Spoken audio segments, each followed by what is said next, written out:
जय गौ माता मित्रों, मैं नारायण भाई वसरा, गुजरात राजकोट से। आप हमें फेसबुक पे देख रहे हो तो हमारा फेसबुक पेज है धनराज प्राकृतिक फार्म।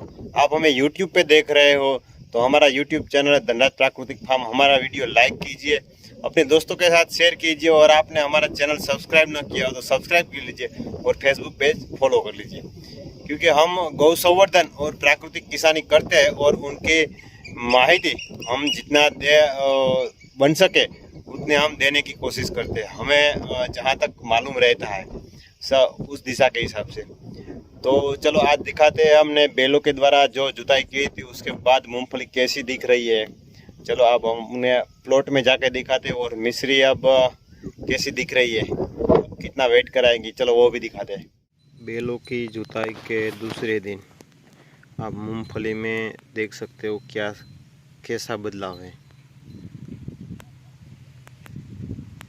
क्योंकि बैलों की जुताई के बाद अक्सर सभी पाकों में एकदम से वृद्धि होना स्टार्ट हो जाता है, एकदम से लाइट आना शुरू हो जाता है, और काफ़ी हद तक और बैलों की वजह से काफ़ी हद तक सही महीनों में जो जुताई रहती है वही रहती है, और खरपतवार में ज़्यादातर निजात रहता है, क्योंकि एकदम से लाइन के बगल में रह के चलता है।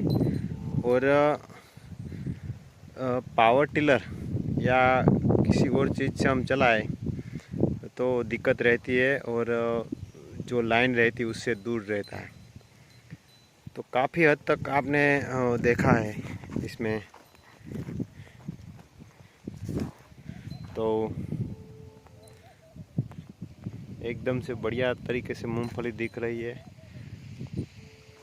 और एक बार चलाना है उसके बाद जो खरपतवार बचता है उनमें अभी लेबर लगा के, अभी हल्का हल्का सा जो दिख रहा है ना वो लेबर लगा के, क्योंकि वापस चलेगा उसके बाद कोई दिक्कत नहीं रहेगी। अभी तो गीला था और चलाया, और दूसरी बार इससे भी अच्छा चलेगा। तो दूसरी बार चलाने के बाद लेबर लगा के एकदम कैसे सही हो जाएगा, और मूंगफली में एकदम से वृद्धि होना स्टार्ट हो जाएगा। बहुत ही बढ़िया जो बैलों की वजह से काम रहता है वो पावर टिलर से नहीं रहता। पावर टिलर से जो पावर टिलर जहाँ चलता है मिट्टी दब जाती है। बैलों में तो जो उनका पैर जहाँ पे पड़ता है वहीं पे मिट्टी दबती है, और फिर जो जुताई वो चलती है वो फिर निकल आता है। इसलिए मूंगफली में तो क्या है, ये लाइन है इसके नीचे ही, जो हमारी जो फसल है इसके नीचे ही रहती है। तो ये एकदम से काली मिट्टी है, और पावर टिलर वगैरह जो चलाते हैं उनमें काफ़ी दिक्कत रहती है। एकदम से सॉफ्ट और नरम मिट्टी नहीं रहती, और एकदम से कड़क हार्ड हो जाती है। तो बैलों की वजह से ही सही महीनों में अच्छा रहता है। आप देख सकते हैं पूरे खेत में एकदम से हरियाली, ग्रीन हरी की तरह मूंगफली दिखाई दे रही है, और ये सब गौ माता की कृपा से हो रहा है। इसमें हमने कुछ नहीं किया। पिछले 6 सालों से गौ माता की कृपा से हमारी किसानी हो रही है, और हम जो चक्रव्यूह में फंसे थे उनमें से निकल के बाहर आ गए। हम नई खाद लेना जाना पड़ता है, नई कोई रासायनिक दवा लेने जाना पड़ता है, सब कुछ ये गौ माता दे देती है। अपने गोबर, गौमूत्र, छाछ, दही, दूध, घी वगैरह चीज़ों का उपयोग करके।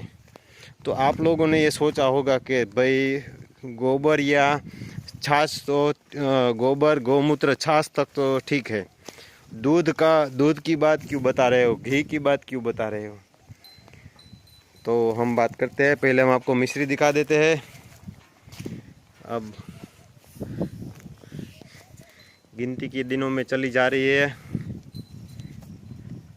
एकदम से बढ़िया आर्डर दिख रहा है अभी तो, और झुकाव भी बढ़ता जा रहा है।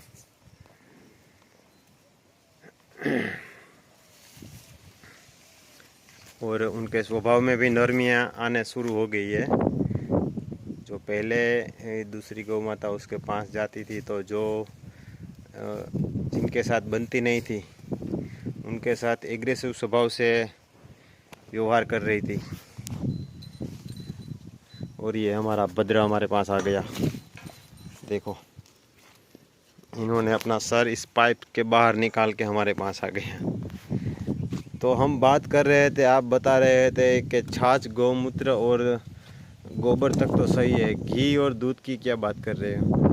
अभी तो जो दूध छंटकाव में भी यूज़ हो रहा है, और इससे पहले पंचगव्य जो बनाते हैं, पंचगव्य से अलग अलग प्रकार से कई लोगों ने सफलता पाई है।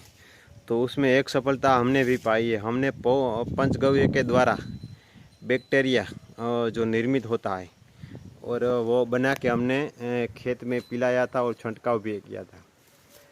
पंचगव्य बनाने में जो उसका फॉर्मूला है, उनमें हमें ऐसी छोटी बच्चियों का गोबर और सुबह का गौमूत्र डायरेक्ट बाल्टी या अलग चीज़ में, हम जिस चीज़ में लेना चाहें, जैसे गौ माता दे तुरंत ही बिना गिरे नीचे, वैसा गौमूत्र लेना है। और नहीं भी आई ऐसी बच्ची का गोबर लेना है, क्योंकि उनमें बैक्टीरिया की संख्या ज़्यादा होती है। क्योंकि अक्सर सुनने को आता है, सभी लोग कहते हैं कि दूध नया देने वाली गाय ज़्यादा काम की है। तो मैं भी कहता हूँ दूध ना देने वाली गाय ज़्यादा काम की है। क्योंकि हमने देखा है जब गाय दूध नहीं देती, ड्राई पीरियड में होती है, तब उनके गोबर में जो बैक्टीरिया की क्षमता है बढ़ जाती है। और जीवामृत हम बनाए तो उस जीवामृत में भी उनका रिजल्ट ज़्यादा रहता है, क्योंकि वो बनता है ना, उनके हिसाब से दिख जाएगा कि कैसा बन रहा है।